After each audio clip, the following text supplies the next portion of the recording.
Today here on FtdFacts, I'm going to take the country of Sweden and the country of Norway and put them side by side and see what is different about these two different nations. Because although the two have had a history together, and although they are both classified as Nordic and Scandinavian countries, they do have certain aspects about their country that makes them completely different. What's going on, everybody? I hope you guys are having a fantastic day. Dave Walpole here, and welcome to FtdFacts, the channel where I look at people, cultures, places, and sometimes militaries from all around the world.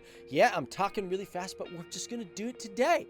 Because today, I'm so happy I get to talk about Sweden again, and I get to talk about Norway. And for those of you guys who are here watching the stuff on the channel, you know I love talking about European countries. I just love learning about different countries, period. But Sweden is one of my favorite places. Partially due to the fact that the women in Sweden are, oh yeah, heaven's door can only knock fast enough. I don't know what that means, but I felt that way when I thought of Swedish women. So we're going to get started right into the facts, but I just want to let you know one of the first, similarities about these two countries is they both have a Viking culture. And with that in mind, because, I'm doing a video on Sweden and I'm doing a video on Norway and all the Vikings, I felt it appropriate to let you guys know about a really cool game that is sponsoring this video. And this is a browser game called Vikings War of Clans. I don't know if you guys have had the opportunity to play this, but for me, kind of just been playing it for the last couple of days, and I gotta say, it is really addictive.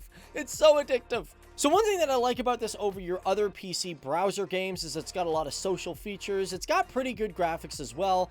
Interesting fact they actually told me about this is they actually have more people playing this than there were Vikings in the entire history of Vikings, like population-wise. Yeah. But it's cool because you can play with gamers from all around the world, and you can join clans, work together, or you can turn on your own foes and just, be Vikings and, conquer the world. And one of the best things about this game, and this is my personal fave, is it is free to play. I'm not lying. Head down there in the description box below, check it out. When you guys do that, you guys get access to 200 gold coins and a special item which is called a novice relocation. It's going to be really beneficial when you start off. So for all you true Vikings out there, you Norwegians and you Swedes, you know what I'm talking about. Trust me, you want to play this game. It's really fun. But nonetheless, let's get started with the video. Okay, cool. Let's rock and roll. Vikings out. So as we start, I want to clear something out because I got really confused in my last video where I looked at Denmark and Germany, and the reason I'm talking about that is because it's related to this video, because Sweden and Norway are also considered Nordic countries, Scandinavian countries, and European countries. That's 3 different classifications, and it confused the living daylights out of me. And for some of you guys who are pondering the same, why do they have 3 different titles? Well, here's the reason why. I know you're wondering, what is the differences? I'm going to get into that. Just chill for a sec. Basically, in the term of Scandinavia, it's used for countries like Denmark, Sweden, Norway, and Finland. But for the term Nordic, it's used for all the Scandinavian countries, plus Greenland and the Faroe Islands and all that jazz. And of course, the thing is, because these countries are somewhat joined with Europe, they are classified as European countries as well. Now, what's the difference? Here we go. Because for Sweden, it is a country of the Scandinavian countries that is part of the European Union.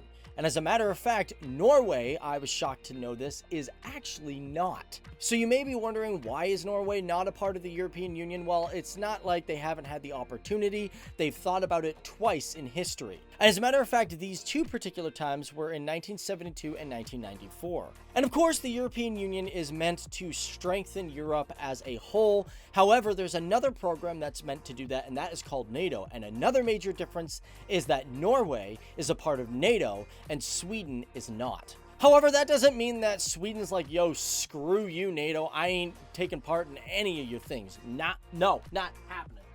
Although Sweden is not classified as a NATO member, it does partake in a lot of exercises and operations that NATO is a part of. So just so you know, Sweden actually cooperates with NATO and a lot of the European countries as well, so it's not just kind of on its own saying, screw you, everybody. Now, moving right along, let's take a look at population, because these 2 countries differ quite a bit.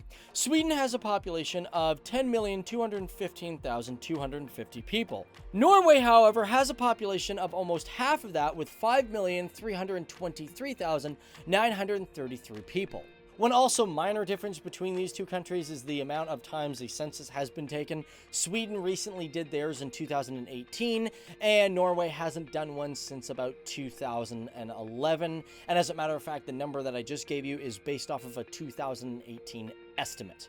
But among all these people, one really fascinating difference between these two is language. However, similarity between these two countries is that their main languages is named around the type of people that are living within the country. For example, you got the Norwegians that speak Norwegian, and you got the Swedes that speak Swedish. However, one major difference is that Sweden also has a main official language that is in another country. And that example is the Swedish language is one of the official languages of Finland. And as a matter of fact, in some military groups, I think the Jaeger Corps, they actually use Sweden as their training tongue. It's pretty interesting. But however, if we're going to give points to Norway, we got to mention the fact that Norway has 2 official languages, where Sweden only has 1.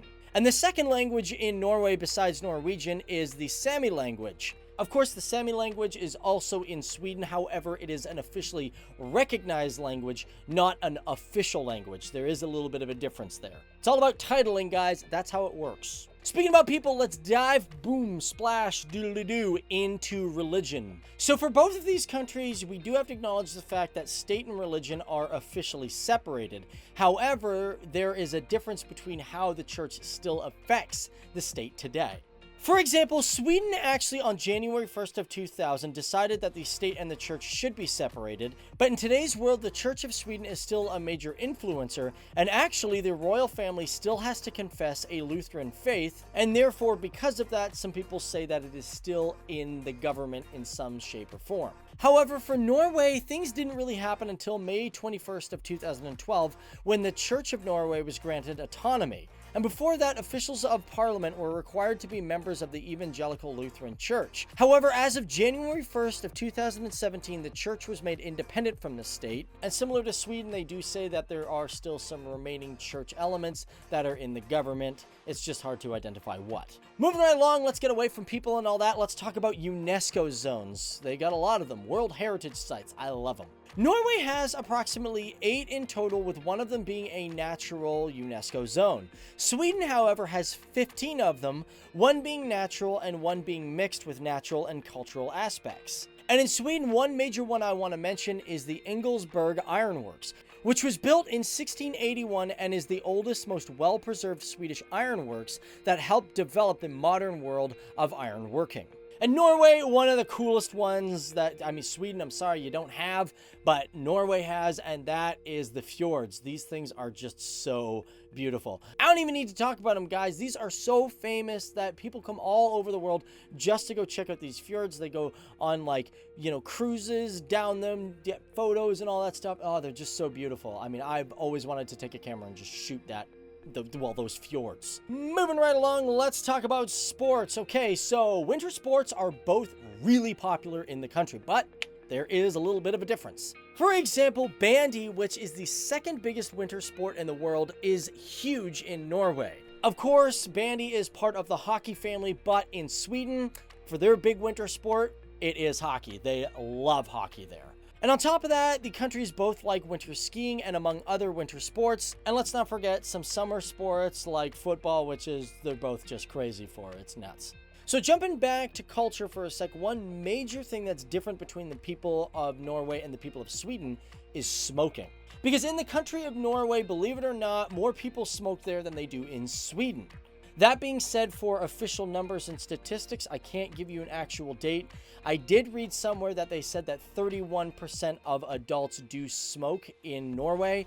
I think it was in 2010, but the writing wasn't 100%, let's just say.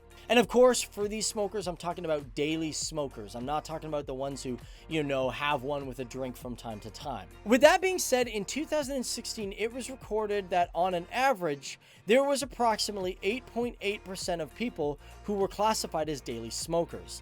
Oddly enough, and I found this one weird, that women make a higher percentage than men of that percentage. I was like, what?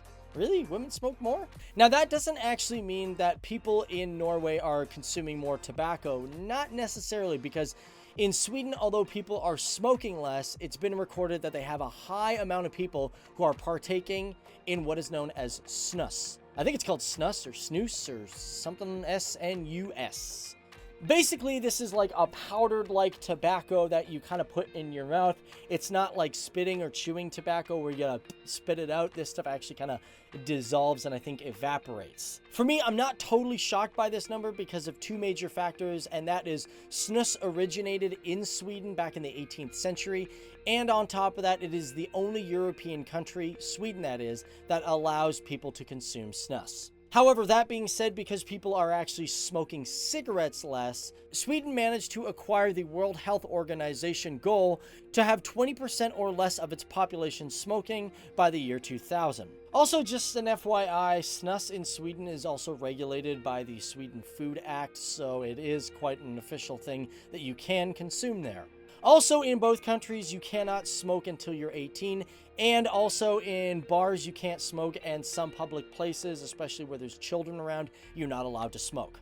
Also, if we're going to talk about smoking, we might as well move on to alcohol laws because they're a little bit different as well. In both countries, you do have to be 18 years old to buy alcohol. However, in Norway, you got to be 20 years or older to buy spirits or hard liquor that has a percentage of 22% or higher. Also, in Norway, a lot of nightclubs frown upon having anybody under the age of 20 or 21 in them. Sweden, it's very similar. However, it's a little more socially acceptable to be 18 and go into a bar. Nightclubs are still a little bit like, they want older people.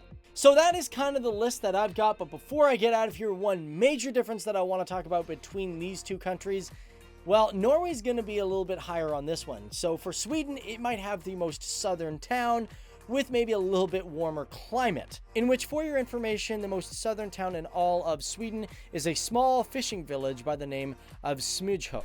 Norway, however, has the most northern settlement that is connected via a major road network, and this is the town known as Skvarsvag. On a side note, in Svalbard, the country also has the most northern town ever. And this is the town of Nyalsund, which has about 65 people within it. Also in the region of Svalbard, you can't forget that it has one really interesting, fascinating thing within it. And that it is home to the Global Seed Vault, which holds a collection of seeds from all the plants on Earth, and is meant to preserve life in case of a global catastrophe. So there you have it, guys. That is me looking at the differences between Norway and Sweden. What are your thoughts on this? Did you guys like this video? Are there any things that I forgot? Because a lot of you guys are probably from those countries, and you're like, hey man, yo, there's some other cultural differences or just governmental differences. So be sure to leave them down there in the comment section below. Also, for all you crazy Vikings out there, go down there in the description box below and play Viking War of Clans. It's going to be an awesome time. You're going to have a great time. Head down there in the description box below. And before you guys get out of here, be sure to hit this card right here because I got a playlist on Norway and a playlist on Sweden. I'm also going to put it at the end of the video and in the description box, so be sure to check it out. Other than that, I'm Dave Wobble, and I'm getting out of here. Not kidding, guys. I'm doing the bounce. I got to go to the bathroom. It's crazy. Bye. So you made it to the end. Okay, so hit these playlists here if you want to learn more about Norway and Sweden. Hey, if you just want to learn more about your own countries, I don't blame you. These are great places to live. A little cold for me, but that's okay. Hit that subscribe button and be sure to tune in to us and learn about many different places from around the world. Bye.